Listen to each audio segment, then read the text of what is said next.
Well, it's that time of year again. We start to feel real happy. Why? Because we're not going to work. If you believe in Santa Claus and you celebrate Christmas, you're looking forward to Santa Claus coming down the chimney giving you some presents. It's a real good time of year. So in that good time of year, we start to feel real good about ourselves. So I start to feel great. So we start making promises to ourselves about, hey, I'm gonna lose some weight. I'm gonna do better in school. I'm gonna be better here, be better there. But guess what happens?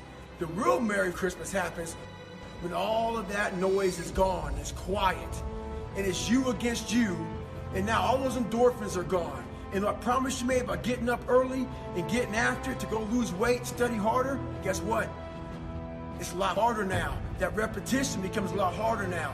So a lot of us can't do things on our own. So find somebody in your life. So when you throw that towel in, they throw that back at you and say you're not done yet. Stay true to yourself, stay hard. People go, man, why are you so open and vulnerable? I'll tell you everything I lied about, everything. I'll tell you everything. I'm an open book. I don't give a f. The only reason why I don't give a f anymore is because I overcame it and I beat it. So now I'm willing to talk about it. Why most people aren't willing to go to that darkness and that vulnerability is because they're still dealing with it. When people who have overcome it, they're open book, bro, because they're proud. The only thing that changes your DNA is discipline. Discipline is the only thing that changes your DNA, man. Only thing, man. You could be so fucked up. And I realized that, man. I was like, man, the only thing that changed my DNA is discipline. Being in cold water, ice water, it literally is the one thing that makes you question everything. When you're going through hard training like that, like, you know, I've been through a lot of different training in the military, and that cold water, it definitely, many dreams die while suffering.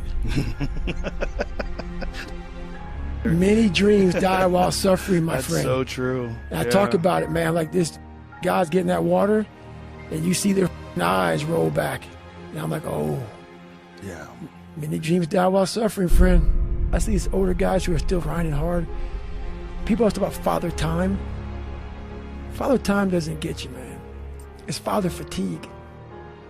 It's father fatigue, man. Like I see these guys who have been in sports for a long time, fighting, basketball, football, whatever it is. And it's that grind. It's that everyday waking up grind. It's not father time, man. It's the fact that, you know, I gotta go do it again. I gotta do it again. So a lot of these guys are fighting father fatigue, and they're doing a good job of doing it. I love watching fights, man. Cause I see them, and I start to say, okay, you're in a bad situation, man.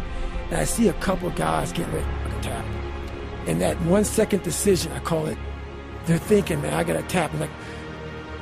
And you see the hand motion, like I'm about to tap, and it goes somewhere else. Not today, motherfucker. Because I've been here. I've been here before. I can last maybe just one more second, and this 1 second may get me out of this. And I see how the mind is evolving in that one moment, that one quick moment. I see that a million thoughts went through their mind, and it didn't tap. I study that so much.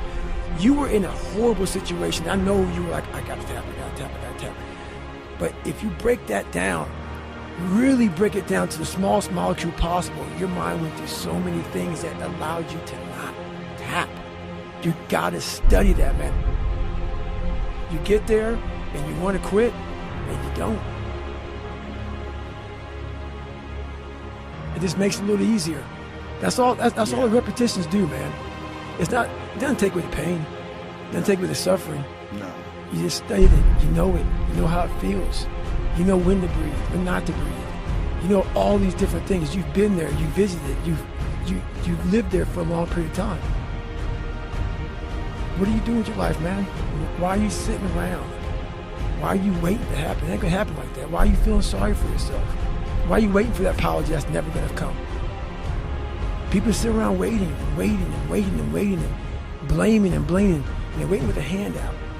COVID happened, and everybody's hands out there. Hands out.